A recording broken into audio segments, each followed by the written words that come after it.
Hey everyone, welcome to Willa's Whimsy. This is my series, My Story.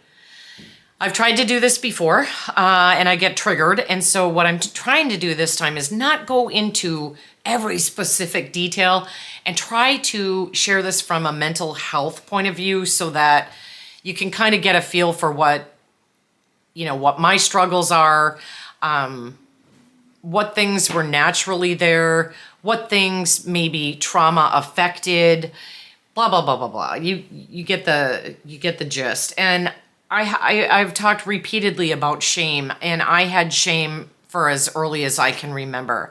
I felt like a burden. I wouldn't have used that word, but that is what I felt like. Like, why was I even born? I felt, especially once school started, and I think I went through second grade last time, that I didn't measure up to the other girls because I was a little tiny bit chubby. I felt like I wasn't as pretty as them. I had a really big mouth. I was an attention seeker. I didn't care how I got the attention, but then I would feel shame. If I did something negative, I would feel shame. And so it started early with me, so much of this. Going into third grade is where things started.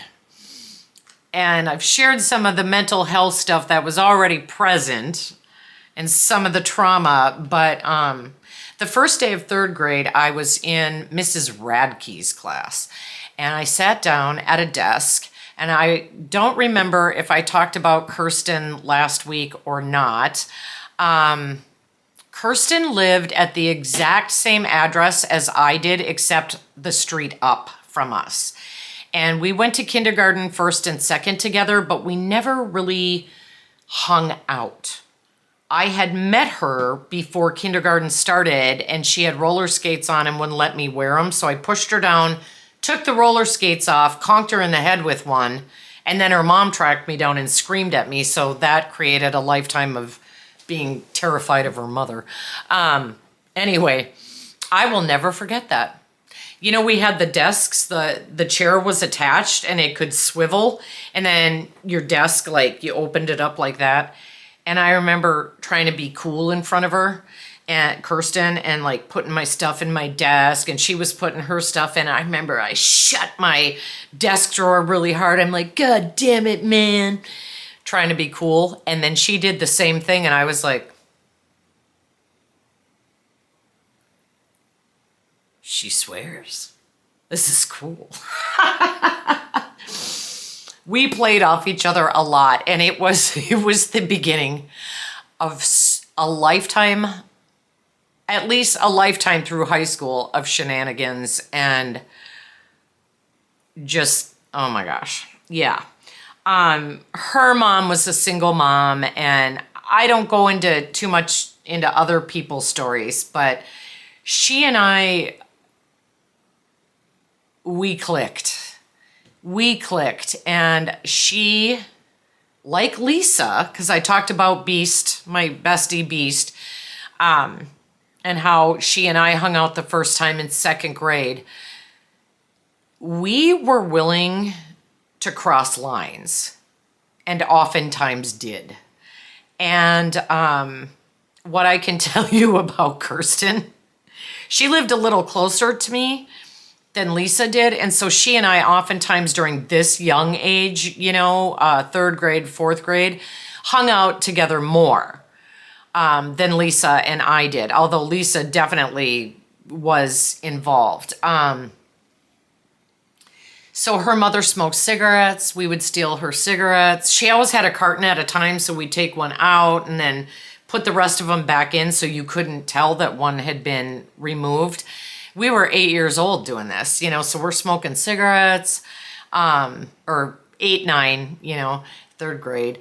And we didn't smoke regularly, but when we could get our hands on them, we did. Kirsten got home before her mother got home from work, so her house quickly became, even at that young age, kind of where everybody would congregate after school. More so as we got older, but definitely I was over there, and we used to listen to the Monkees albums, and we would dance on the tables and smoke cigarettes, and yeah, at 9 years old, you guys, and give prank phone calls. And probably the biggest thing with Kirsten and I was shoplifting.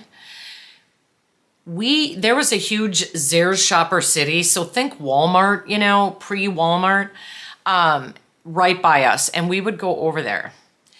And we would dress up thinking that we looked like adults. I mean, I had this long black velvet skirt with a pink sweater and a green floppy hat and a purse, and I thought that made me look like an adult and no one would see I was a little kid.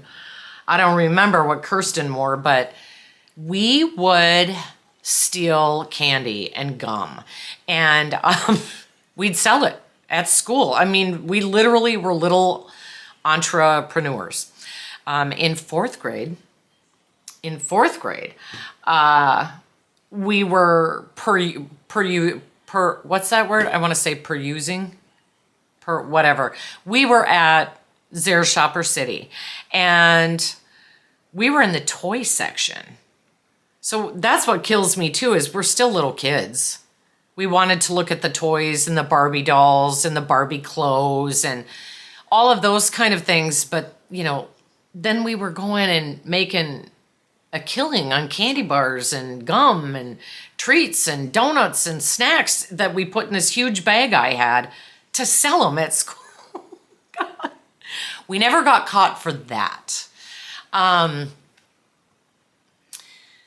So we're in the toy section, and she goes, "What's this?" And there was a magazine in there. And so we start looking at this magazine, and it wasn't, not Playboy, Penthouse. And we're like, oh my God. Oh my God. I'm like, take that, put it in my bag. So she put it in my bag, and the reason I had her take it was I brought it to school the next day, and at recess sold all the pictures. We made a killing. The only problem was the recess aide noticed that the boys were hovering around us. And so she came in after lunch, and she says, "Miss Johnson, I would like to see the magazine that all the boys were so mesmerized with at lunch." And I was like, I was ready. I had my Tiger Beat magazine with Leif Garrett on the cover, and I took it out and showed it to her. She says, "Yeah, that's not the one." So I got busted for that. I did not bring Kirsten into it.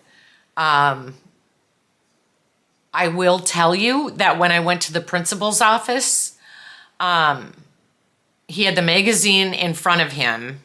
I think he's passed away now, so I'll just say his name. It was Mr. Formo. And he was actually a nice guy, but he always had the worst breath. Oh my God. And I knew, even at 10 years old, that the guy was trying not to laugh. He did say all the right things about how, women were not put on this earth to be objectified. He explained what objectified meant, explained why this wasn't maybe the best choice for these women to make. Yeah, I didn't care about any of that. I cared about the dinero. And then he called my parents, and I'll never forget, they were very serious. And my parents were serious. Like, it's not like they let me just run wild. They tried. It's just that I was so willful, Anyway, we got home, and they sent me up to my room. And as soon as I shut the door, I heard him burst out laughing. Keep in mind that my dad, who was really, I've explained this in the prior episodes, was a pastor of a church. I don't think it was so much the magazine as it was that I had the balls and the wherewithal to think of this, to make money off of it. And so I think in terms of mental health, there were a couple things going on. I still had no self-esteem. I was very, very aware of Kirsten and the fact that she was thin. She had very beautiful long blonde hair. I started noticing other girls too, and like how they, again, would not have used this word, but they were feminine. I didn't feel feminine. I felt big. I felt, I just didn't feel pretty compared to other girls. And just felt very embarrassed of myself. And again, my behavior, because still having outbursts, still getting angry, still clocking people at school if I got pissed at them. You never knew what was going to set me off.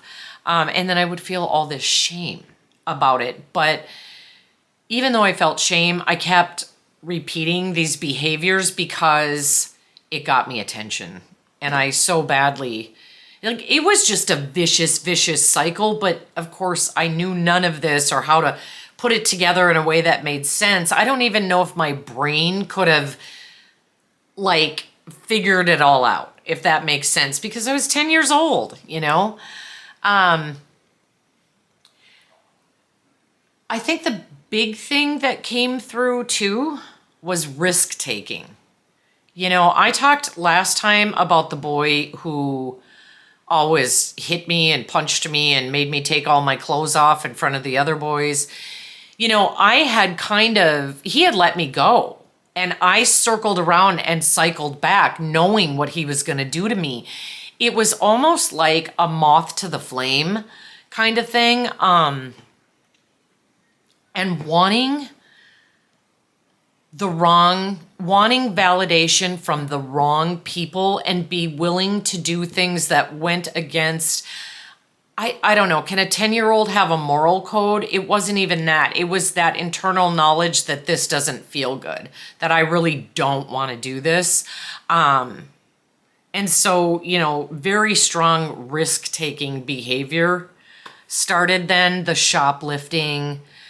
We used to climb up on top of Zare's Shopper City. There was a whole way to do that that was very, very dangerous. We got caught more than once up there smoking cigarettes and running around. Kirsten and I rode our bikes. Nowadays, it wouldn't be that far of a bike ride, but back then, the new Highway 252 wasn't there. Rode our bikes all the way to what we called the Rocket Park, which was on the Mississippi.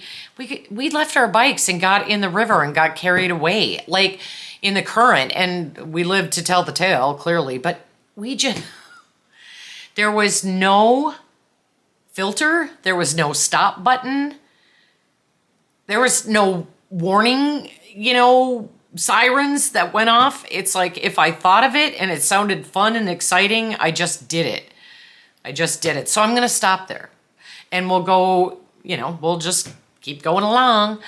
Consider that 3rd and 4th grade, and we'll jump into 5th grade, because some things started to change with the risk taking in a different way then.